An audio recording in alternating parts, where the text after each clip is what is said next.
একটা কথা বলতে চাই ভিউয়ার্স তোমাদেরকে, মানে অবাক হয়ে যাই আমাদের এই কিছু কিছু ডিসকাস্টিং সমাজের মানুষগুলোকে দেখলে।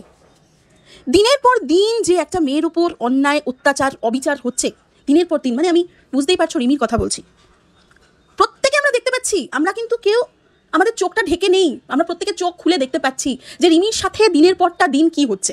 সেদিনকে ভাগ্যিস নেহাতি রিমির লাইফটাকে খুলে রেখেছিল, নয়তো কিন্তু সেই লাইফ খুলে রেখেছে, সেখানেই তার হাজব্যান্ড, তার শ্বশুর শাশুড়ি বলছে রিমি তাদেরকে জোর করে ওষুধ খাইয়ে দিচ্ছে। খোলা অবস্থায় এত বড় ধুরন্ধর পরিবার আমরা নিজেরা দেখেছি, আমরা যারা যারা সেই লাইফ দেখেছি আমরা কিন্তু সাক্ষী। আজকে যদি সেই লাইফটা খুলে যদি আজকে ভিডিওগুলো না দিত, তাহলে কিন্তু আজকে কি হতো, রিমির দোষটাই কিন্তু হতো যে সত্যি রিমি তাহলে খাইয়েছে জিনিসটা। আজকে একটা চ্যানেল দেখলাম, ঠিক আছে, একটা চ্যানেল, আমি ওই চ্যানেলের নামও মুখে নিতে চাই না, নেবও না, সে কিনা এই সমস্ত জিনিসগুলোকে সাপোর্ট করছে, স্ট্রিম লাইভ করেছে, কয়েকজন এসছে, কয়েকজন মহিলা এসছে, ভদ্র মহিলা তো অবশ্যই বলবো না, কতগুলো অভদ্র মহিলা এসছে যারা এই রিতমকে সাপোর্ট করছে। আমি একটা কথা বলতে চাই, মানে এরা কি মানুষ? এদের ঘরে কি মেয়ে নেই? এদের ঘরে মেয়ে নেই, বা মেয়েকে নিশ্চয়ই বিয়ে দেবে বা দিয়েছে। আজকে যদি রিমির মতন তারা এরকম দিনের পর দিন টর্চার করতো, তাদেরকে দিনের পর দিন তাদের অত্যাচারিত হতো, তাহলে তারা কি করতো? আপনাদের মা বোন বলে কেউ নেই নাকি? আপনাদের বোন নেই, মা নেই? আপনারা তো কোনো বাড়ির বউ, কোনো বাড়ির মা, কি ভাবে, কি দেখে এই ঈশানী এবং এই প্রীতম বলে রাস্কেল ছেলেটাকে আপনারা সাপোর্ট করতে পারেন? আমার তো সেটাই মাথায় আসছে না। বয়কট করা হোক এই ধরনের চ্যানেলগুলো। আবার এক মহিলা বলছে, দেখলাম, শুনলাম যে এই সঙ্গীতা ম্যাডামকে কোথা থেকে পেয়েছিল? রিতমের লাইফ থেকেই তো পেয়েছিল। আরে ভাই, আজকে সঙ্গীতা ম্যাডামকে পেয়েছিল, প্রথমে সঙ্গীতা ম্যাডাম বুঝতে পারেনি। কে বুঝবে? ওর ওই কিউট মুখখানা দেখে তো কেউ বুঝতে পারবে না যে ও খারাপ। আমিও তো প্রথমে ট্র্যাপে পড়েছিলাম, ফেসেছিলাম, বুঝতে পারিনি। পরক্ষণে আমি ফিরে এসেছি, যখন দেখলাম ভাবলাম যে না, এই ছেলের পাশে তো থাকা যাবে না, একদম ফালতু ছেলে, দিনের পর দিন একটা মেয়েকে নির্যাতন করছে। তো সেইটা যখন সঙ্গীতা ম্যাডাম বুঝলো, তখন সঙ্গীতা ম্যাডাম রিমির সাথ দিতে থাকলো। হ্যাটস অফ সঙ্গীতা ম্যাডামকে। আর আজকে যারা কিন্তু এই সমাজসেবীদেরকে নিয়ে ভুলভাল কথা বলছে, হ্যাঁ, কিছু কিছু ফ্রড সমাজসেবী আছে, তাদের ব্যাপার আলাদা, কিন্তু যেখানে একটা সত্যের বিচার করছে, যেখানে একটা মেয়েকে ন্যায় ফিরিয়ে দেওয়ার চেষ্টা করছে এই দিদি, তাহলে আজকে কেন সেই দিদির সম্মান নিয়েও টানা হচ্ছে? ধিক্কার জানাই আপনাদের মতন মানুষগুলোকে। ভাবুন তো, যদি আজকে আপনাদের সন্তানরা হতো, আজকে যারা আপনারা প্রত্যেককে একজনকে বলছি, যারা স্ট্রিম লাইভে উঠে আপনারা রিমির বিরুদ্ধে নোংরা নোংরা কথা বলছেন, আমি তাদেরকে বলছি, এবং সঙ্গীতা ম্যাডামকে যারা বলছেন, আজকে ভাবুন তো, যদি আপনাদের ঘরে মেয়ে থাকতো, আপনাদের ঘরের মেয়ে দিনের পর দিন টর্চার হতো, অত্যাচারিত হতো, তাহলে কি আপনারা কারোর হেল্প নিতেন না? আর সেখানে যদি কেউ সত্যিটাকে নিয়ে বিচার করে, তাহলে সেটা তার অন্যায়। হ্যাঁ, আবার আপনারা বলেন কি করে যে আপনারা সত্যির সাথে লড়তে চাইছেন? কালনায় গিয়ে আপনারা সত্যির সাথে লড়তে চাইছেন? সত্যি কথা বলবো, আপনারা না সত্যি ওই ধনঞ্জয়ের মতন মানসিক বিকারগ্রস্ত, বলতে বাধ্য হলাম। আজকে আপনারা মানসিক বিকারগ্রস্ত বলেই আজকে একটা এরকম নোংরা ছেলেকে সাপোর্ট করছেন। জানি না কেন করছেন। এক হতে পারে আপনাদের কিছু ভিউজের দরকার, আপনারা রিতমের কমিউনিটিতে উঠতে চান, যেটা হলো তার জন্য এই অন্যায়টাকে সাপোর্ট করছেন, নয়তোবা নিজেদের সাবস্ক্রাইবার গেইন করার জন্য এই অন্যায়গুলোকে সাপোর্ট করছেন, নয়তোবা রিতমদের মন পাবার জন্য সাপোর্ট করছেন এই অন্যায়টাকে, আর নতুবা আপনারা মানসিক বিকারগ্রস্ত, অবশ্যই মানসিক বিকারগ্রস্ত, ওই চশমার দোকানের কেরানির মতোই। আমি আপনাদেরকে কিছু, তার মানে কি, মানে আপনারাও মানে সম্মান, মানে আজকে যদি আপনাদের হাজবেন্ডরা আপনাদেরকে এরকম মান-ইজ্জত আপনাদেরকে বলতো, বেরিয়ে যা আমার ঘর থেকে, চুলের মুঠি ধরে আপনাদেরকে ঘর থেকে বার করে দিত, কি করতেন তখন? ভেবে দেখেছেন? মুখে বলাটা যত সোজা, কাজে করাটা তত সোজা নয়।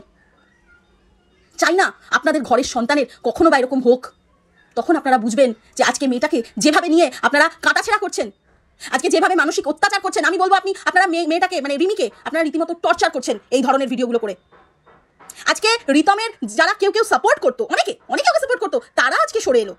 হাতে গোনা কয়েকজন রয়েছে যারা, ওই যে বললাম, মানসিক বিকারগ্রস্ত, যারা চশমার দোকানের কেরানিকে সাপোর্ট করে, যারা কিনা ওই ভণ্ড, যেখানে ওই ভূত নিয়ে ওই তাবিজ কবজ হয়, ভণ্ড কি শিবধারী নাকি শিবধামকে যারা প্রমোট করে, যারা রিতমের মতন ক্রিমিনালকে সাপোর্ট করে, তারা সত্যি মানসিক বিকারগ্রস্ত বলে আমি মনে করি।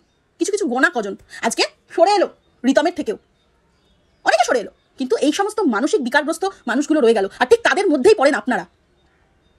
আজকে ওয়াইটিতে একটা ভালো কাজ হচ্ছে, শুভ কাজ হচ্ছে, প্রত্যেকের চ্যানেলে গালি দেওয়া বন্ধ করে দিয়েছে, ভদ্রভাবে এগোচ্ছে। আপনাদের ভালো লাগছে না? আজকে সঙ্গীতা ম্যাডামকে গালাগালি দিচ্ছেন আপনারা, আপনাদের চোখে পড়ছে না যে চ্যানেলগুলো সবাই ভদ্রভাবে ভিডিও করছে, কেউ কারোর মুখে একটা গাল পর্যন্ত নেই? আপনাদের তো স্যালিউট করা উচিত। হ্যাঁ, যে কিনা একটা মেয়ের অধিকার ফেরানোর জন্য লড়ছে, যে যার সারা অঙ্গ প্রত্যঙ্গে প্লেট বসানো। পারবেন আপনারা পারবেন? যদি আপনাদের সারা অঙ্গ প্রত্যঙ্গে প্লেট বসানো থাকে, পারবেন দৌড়তে? উনি তো কালনায় দৌড়ে গেছেন। ছি, ধিক্কার জানাই আপনাদের মতন মানুষকে। আর এটাই আমি মানে দেখে অবাক হয়ে গেলাম আবার ওই ছেলেটা কমিউনিটিতে দিয়েছে, ওনাকে শিলিগুড়িতে গেছে। হ্যাঁ, কোথা থেকে দেখছিস রে ভিডিওগুলো? কোথা থেকে দেখছিস? খুব এনজয় করছিস ঈশানীর সাথে, বল এই ফাঁকে হয়ে যাক একটু এনজয় ঈশানীর সাথে। আবার কমিউনিটিতে দিয়ে দিয়েছে, ছোট লোক ছেলে। আপনাদের মতন যারা যারা এই জিনিসগুলোকে প্রমোট করছে না, ঝাঁটা পেটা করা উচিত, বলতে বাধ্য হলাম। ঝাঁটা পেটা করা উচিত আপনাদের মতন মানুষগুলোকে। রাস্তার যে কুকুরগুলো আছে না, ওই কুকুরগুলোকে দিয়ে আপনাদের প্রত্যেকটার মুখে মোতানো উচিত। অসভ্য ছোট লোকগুলো। আপনারাও কারোর ঘরের মা, কারোর ঘরের বোন, লজ্জা করে না? বুঝবেন যখন আপনাদের ঘরের মেয়ে থাকবে, তার হাজবেন্ড এরকম চরিত্রহীন লম্পট হবে, দিনের পর দিন অত্যাচার করবে, শাশুড়ি শ্বশুর হাজবেন্ড মিলে প্রত্যেকটা দিন সুইসাইড অ্যাটেম্প্ট করতে যাবে, যখন নিজেদের মেয়েদের ওপর দিয়ে হবে না, তখন ওই অত বড় বড় জ্ঞান লাইভে বসে বেরিয়ে যাবে একেবারে। হবে হবে হবে, আপনাদের সাথে হবে, অপেক্ষা করুন। ঈশ্বরের মার না দুনিয়ার বার, এটা মনে রেখে দেবেন, বুঝলেন? আজকে যারা যারা হাততালি দিচ্ছেন, আজকে আপনাদেরকে তো আপনাদের অ্যাপ্রিসিয়েট করা উচিত। আজকে রিতম পালালো কেন? যেই শুনলো এরা কালনায় যাচ্ছে, আজকে রিতম পালালো কেন? ওর যদি সৎ সাহস থাকতো, আসতে পারতো দিদির কাছে, বলতে পারতো দিদি ক্ষমা করে দাও, আর এরকম করবো না, নিজের সংসারটাকে নিয়ে গুছিয়ে থাকবো। যে ছেলেটা কারোর হতে পারলো না, যে ছেলেটা তার নিজের মাসির নামে বদনাম করছে, সেই ছেলেটাকে আপনারা সাপোর্ট করছেন। হ্যাঁ, একটা কুলাঙ্গার, একটা দুশ্চরিত্র, একটা লম্পট ছেলে। যে মাসি তাকে নিজের সন্তানের মতন ভালোবাসে, কিভাবে সেই মাসিকে পর্যন্ত মাটিতে মিশিয়ে দিল সোশ্যাল মিডিয়ার সামনে নিয়ে এসে। আর সেই ছেলেকে করছেন আপনারা সাপোর্ট। ধিক্কার জানাই আপনাদের মতন মেন্টালিটিকে। পাগল আপনারা, মানসিক বিকারগ্রস্ত আপনারা। আপনারা রিমিকে পাগল বলেন না, রিমি পাগল না, রিমি পরিস্থিতির শিকার। পাগল আপনারা, আপনাদের মতন মানুষগুলো যারা এই অন্যায়টাকে মেনে নিচ্ছেন, যারা এই অন্যায়টাকে সাপোর্ট করছেন, আপনারা মানসিক বিকারগ্রস্ত। যারা যারা ওই ভণ্ড সাধুকে প্রমোট করছে, শিবধাম, যারা তাদেরকে সাপোর্ট করে আসছেন, তাদের কমেন্ট বক্সে ঢুকে ঢুকে কমেন্ট করে আসছেন, তারাই মানসিক বিকারগ্রস্ত। আজকে এই বিজ্ঞানের যুগে কে মানে এই সমস্ত নোংরা জিনিস, ভণ্ড জিনিস? আজকে অনেকে বলছে হাতে নাকি ঈশানী মাধুরী পড়ে রয়েছে বলে এই জিনিসগুলো ঘটছে 16 দিনের মাথায়। সত্যি বলবো, আমি এগুলো মানি না। এই যে ঈশানী পড়েছে, আমি মানছি, হ্যাঁ প্রত্যেকটা জিনিসেরই একটা বিপরীত প্রতিক্রিয়া আছে, যেরকম পজিটিভ নেগেটিভ দুটোই আছে, ঠিক আছে? হচ্ছে হয়তো একদিন এই ঈশানী ছারখার হয়ে যাবে, আপনারা নিজেরাই দেখতে পাবেন। যে লোকের ক্ষতি করে তার কোনোদিনও ভালো হয় না, ঠিক আছে? ও তো দাঁড়িয়ে থেকে ও চাইছে, কামনা করছে যাতে রিমি আর প্রীতমের সংসারটা নষ্ট হয়। এত বড় একটা অসভ্য মেয়ে, কে বিয়ে করবে ওকে? ওকে কে বিয়ে করবে? ওর লাইফ তো পুরো বরবাদ, ওর লাইফ তো পুরো বরবাদ। একবার বিট্টু, একবার কে শুভ, একবার প্রীতম, আবার প্রীতমের সাথে রিলেশন থাকাকালীন আবার অন্য একটি ছেলের সঙ্গে গিয়ে রিলেশন করেছে। এই তো আপনাদের দিশানি। নাম ধরেই বললাম, স্ট্রাইক দিবেই দে। কেন বলতো? আমি না এই যে ইউটিউবটা করি, তো এখান থেকে আমার কোনো কিছু আর্নিং হয় না। আমি আর্নিং এর জন্য ইউটিউব করি না, ঠিক আছে? আমি আর্নিং এর জন্য ইউটিউব করি না, আমি শখে ইউটিউব করি। সত্যের পাশে আছি, এটাকে বলে সত্য, ঠিক আছে? এই যে একটা মেয়ে দিনের পর দিন অত্যাচারিত হচ্ছে, তার পাশে রয়েছি, এটাকে বলে সত্যের পাশে থাকা। আর আপনারা যে বলছেন না, দাবি করছেন আপনারা নাকি সত্যের পাশে আছেন, না না না না না, আপনারা একটা ধরে ধরে মানসিক বিকারগ্রস্ত, আর আপনারা মিথ্যার পাশে আছেন, সত্যির পাশে নেই, ঠিক আছে?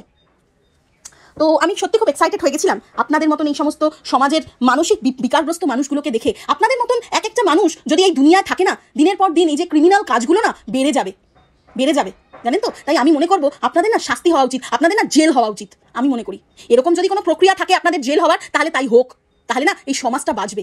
আপনাদের মতন মানুষগুলোই এই সমাজে গন্দাগি ছড়াচ্ছেন, ঠিক আছে? আপনাদের মতন যদি মানুষগুলো না থাকে, এই যে ধনঞ্জয় হার্টস, তারপরে এই চশমার দোকানের কেরানির কথা বলছি, ওটা হচ্ছে বড় কুলাঙ্গার, ঠিক আছে? আর আরেকটা হচ্ছে ছোট কুলাঙ্গার। ছোট কুলাঙ্গার মানে হচ্ছে রিতমের কথা বলছি, ঠিক আছে? তারপরে আছে সুতোপাস ওয়ার্ল্ড। এগুলো হচ্ছে সত্যি সত্যি এক একটা মানসিক বিকারগ্রস্ত, ফার্স্ট্রেটেড হয়ে ভিডিও করে নিজেদের ফ্রাস্ট্রেশনগুলো, ঠিক আছে? প্রচুর ফ্রাস্ট্রেটেড, জানেন তো? এরা নিজেদের লাইফে ভীষণ ফ্রাস্ট্রেটেড, তার জন্য ফ্রাস্ট্রেশনগুলোকে দূর করার জন্য এরা আসে নোংরামি করতে। মানুষের মানে কোনো কিছু নাও থাকলে নেগেটিভ কিছু, সেগুলোকে টেনে টেনে বার করে, গন্দগিগুলোকে, ঠিক আছে? তো সেটাই আমি বলছি, মানসিক বিকারগ্রস্ত আপনারাও সেই পর্যায়েতেই পড়েন। তাই বলছি এক একটার ঘেঁটি ধরে জেলে দেওয়া উচিত, এক একটার। আজকে একটা মানুষ, সে ওয়াইটিতে এসছে, আজকে তাকে ওয়াইটিতে দেখে যারা গালিগালাজ করতো, গালিগালাজ বন্ধ করে দিয়েছে। প্রত্যেকে চেষ্টা করছে সুন্দর করে ভিডিও দেওয়ার। আরে ভাই, আপনাদের তো অ্যাপ্রিশিয়েট করা উচিত, হ্যাঁ অ্যাপ্রিশিয়েট করা উচিত। পাশে থাকুন আর চাই নাই থাকুন রে ভাই, অন্তত একটা ভিডিও করে তো অ্যাপ্রিশিয়েট করা উচিত এই সমস্ত মানুষকে। আবার বলছেন মানবাধিকার দিদি, হ্যাঁ সত্যি বলছি, আপনাদের যদি থাকতো না, ঝাঁটা মেরে আসতাম আপনাদের এক একটাকে ধরে। ঝাঁটাতে ইচ্ছা করছিল, আপনাদের লাইভের কথাগুলো যখন শুনছিলাম না, তখন মনে হচ্ছিল এক একটাকে ধরে সাপাটে ঝাঁটাপেটা করি। যাই হোক, অনেক কিছুই জ্ঞান দিয়ে ফেললাম। আজকে ধনঞ্জয়ের মতন মানুষগুলো আপনারা সাপোর্ট করছেন, ধনঞ্জয়ের মতন বিকারগ্রস্ত মানুষগুলোকে, যারা মেয়েদের মানে শরীরের অঙ্গ প্রত্যঙ্গগুলোকে টেনে টেনে ফেসবুক ইনস্টা থেকে নিয়ে এসে সোশ্যাল করছে, কারোর বাচ্চা নিয়ে, ঠিক আছে, ছবিতে দেখাচ্ছে, পঙ্গু, এই সেই ওই, এই সমস্ত মানুষগুলোকে আপনারা সাপোর্ট করছেন। মুখের অঙ্গভঙ্গি কি করে এই লোকটা, মুখের অঙ্গভঙ্গি দেখেছেন? ও একটা সুস্থ লোক, ও একটা সুস্থ লোক। এই ধনঞ্জয়ের কথা বলছি, আমি তো ফার্স্ট ধরেছিলাম যে অতগুলো মেয়ের মধ্যখানে কি করে নোংরা নোংরা মেয়েদের পার্টস নিয়ে বলছে একটা ছেলে। সেই জন্যই আজকে আমার উপরে ওর এত রাগ এই ধনঞ্জয়। আজকে যারা যারা এই ধনঞ্জয়কে সাপোর্ট করেছিল প্রত্যেকে বুঝে গেছে যে ধনঞ্জয় ভালো না। ফার্স্ট বুঝেছিলাম আমি, তারপর সবাই ওয়াইটি বুঝতে পেরেছে। আমিও ঈশ্বরের কাছে প্রার্থনা করেছিলাম এর যেন একটা বিচার হয়, আর ঈশ্বরকে ধন্যবাদ দেবো যে খুব শীঘ্রই এর বিচার হবে। সেই মানুষ ওয়াইটিতে পা রেখেছে অলরেডি। এত নাচবেন না, ঠিক আছে, এত নাচবেন না, দেখুন না কি হয়। আইনি প্রসিডিওর তো একটু দেরি হয়, আইনি প্রসিডিওরগুলো হতে একটু দেরি হয়। একটা মেয়ে দিনের পর দিন, একটা চ্যানেল আছে চ্যাটার্জি, বলতে বাধ্য হচ্ছি, দিনের পর দিন অন্যায়গুলোকে প্রমোট করে যাচ্ছে। কোথার থেকে কোন ভণ্ড বাবা তাকে গিয়ে প্রমোট করছে, যে ভণ্ড বাবা ক্যান্সার হলে পরে সেই পেশেন্টকে মেরে ফেলছে, ওষুধ ডাক্তার দেখাতে দিচ্ছে না, নিজে ভুলভাল কাজ করছে, মেরে ফেলছে। এই সমস্ত মানুষগুলোকে এই চ্যাটার্জি ওনাকে শিক্ষিত বলে? দরকার নেই ওরকম শিক্ষিত হয়ে বাবা। যে শিক্ষিত মানুষ মারে ওই রকম শিক্ষিত হয়ে দরকার নেই। তার থেকে না পড়াশোনা করে দেখুন যারা আছে না, আমি বলবো অনেক ভালো, তাদের মতন মানুষগুলোকে আপনারা প্রমোট করছেন, এই চ্যাটার্জির মতন মানুষগুলোকে। ঈশানীকে সাপোর্ট করছে। আজকে ওর কি আছে? ওর কেউ আছে? ও থাকে একটা, মানে যার সাথে থাকে সে একটা মেয়ে, যার সাথে থাকে, বলাটা উচিত নয়, আমি এদেরকে ভক্তি করি, বাট নোংরামি করছে বলে মুখ দিয়ে বেরোচ্ছে। ট্রান্স যারা আছে তাদেরকে আমি ভক্তিই করি, বাট যাই হোক, বলছে বলে, অন্যায়গুলো করছে বলে সেটাকে বলা, আর কিছু না। আজকে ঈশানী ভালো হবে কি করে? ও ভালো হলেও ভালো হতে দেবে না এই চ্যাটার্জি। ও যেরকম নোংরা উশৃঙ্খল, ওকে সেই নোংরা উশৃঙ্খলের দিকেই পাঠাবে। আজকে মা বাবা নিয়ে তুই জ্ঞান দিস এত বড় বড়, তুই তো তোর নিজের মায়ের কাছে মাকেই দেখিস না, জানোয়ার মেয়ে ছেলে। ধনঞ্জয়কে সাপোর্ট করে, দুজনেই তো মেন্টাল ডিসব্যালেন্স, দুজনেরই মানসিক সমস্যা রয়েছে। এদেরকে আগে পাগলার হসপিটালে রেখে, মানসিক হসপিটালে রেখে এদের ট্রিটমেন্ট করানো উচিত। শুধু রিমির মাকে নয়, রিমির মাকে তো করানো উচিতই। রিমির মা পাগল নয়, ঠিক আছে, ওদের একটু নার্ভের প্রবলেম আছে, যেটা একটু ডাক্তার দেখালেই ঠিক হয়ে যাবে, একটু কাউন্সিলিংয়ের প্রয়োজন আছে। আর ঠিক এই যে মানসিক বিকারগ্রস্তগুলো, এই চ্যাটার্জি, এই চশমার দোকানের লোকটা, ওর চোখ মুখ বলে দেয় একটা পাগল, ওর চোখ মুখ বলে দেয় একটা পাগলা কুত্তার মতন একটা। আর আপনারা বুঝতে পারছেন না? এত দাদা করছেন, দাদাকে ডাক্তার দেখান। সেদিনকে ওর বউয়ের ইয়েতে গিয়ে তো আমি কমেন্ট করে এসেছি, জানেন আপনারা? সত্যি বলছি ভিউয়ার্স, ওর বউ ব্লগ ছেড়েছিল, বউটা সত্যি ভদ্র, ওর বউটা সত্যি ভদ্র। আমি তো দেখি ওর তুলনায় থাকে কি করে বউটা ওকে নিয়ে।